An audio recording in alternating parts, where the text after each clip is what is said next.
नमस्कार, स्वागत है आपका इंडिया न्यूज पर और मैं हूं आपके साथ स्वाति सिंह। सूडान की राजधानी खर्तूम में शनिवार को सेना और अर्धसैनिक बलों के बीच हुई गोलाबारी और विस्फोट के बाद हालात मुश्किल भरे दौर में नजर आ रहे हैं। सूडान में रहने वाले भारतीयों को देश के मिशन द्वारा तैयार शेल्टरों में आश्रय लेने के लिए कहा गया है। दरअसल देश की राजधानी खार्तूम में अर्धसैनिक बलों और वहां की सेना ने एक दूसरे के ठिकानों पर हमले किए, जिसके बाद अफ्रीकी देश में ये हालात पैदा हुए हैं। खार्तूम में भारतीय दूतावास के एक ट्वीट में कहा गया कि गोलीबारी और झड़पों की सूचना के मद्देनजर सभी भारतीयों को अत्यधिक सावधानी बरतने, घर के अंदर रहने और तत्काल प्रभाव से बाहर निकलने से रोकने की सलाह दी गई है। कृपया शांति बनाए रखें और अगली अपडेट का इंतजार करें।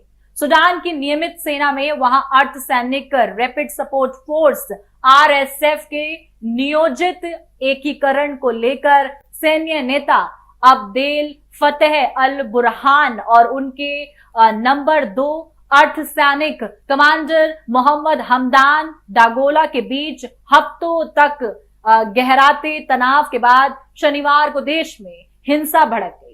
प्रत्यक्षदर्शियों ने दक्षिण खर्तूम में आरएसएफ बेस के पास टकराव और जोरदार विस्फोट और गोलियां चलाने की सूचना दी है।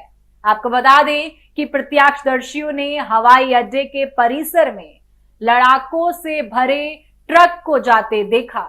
वहीं आरएसएफ ने कहा कि उनके बलों ने खर्तूम हवाई अड्डे पर नियंत्रण कर लिया है।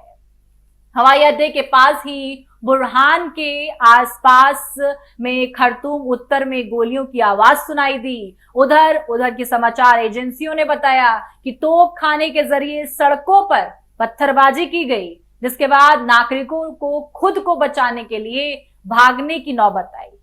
लड़ाई शुरू करने के लिए दोनों पक्ष एक दूसरे को दोषी ठहरा रहे हैं।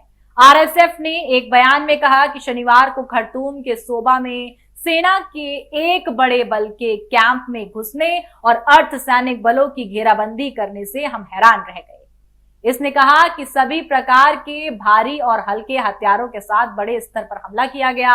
आरएसएफ ने कहा कि उसके लड़ाकों ने खर्तूम के उत्तर में मैरोवे के हवाई अड्डे पर भी कंट्रोल कर लिया है। दूसरी ओर सेना ने भारी लड़ाई के लिए अर्धसैनिक बलों को जिम्मेदार ठहराया है। सेना के प्रवक्ता ब्रिगेडियर जनरल नवील अब्दुल्ला ने एएफपी को बताया कि रैपिड सपोर्ट फोर्स के लड़ाकों ने खर्तूम और सूडान के आसपास कई सैन्य शिविरों पर हमला किया। संघर्ष जारी है और सेना देश की सुरक्षा के लिए अपना कर्तव्य निभा रही है। तमाम अपडेट के लिए आप हमारे साथ बने रहें और देखते रहें इंडिया न्यूज। धन्यवाद।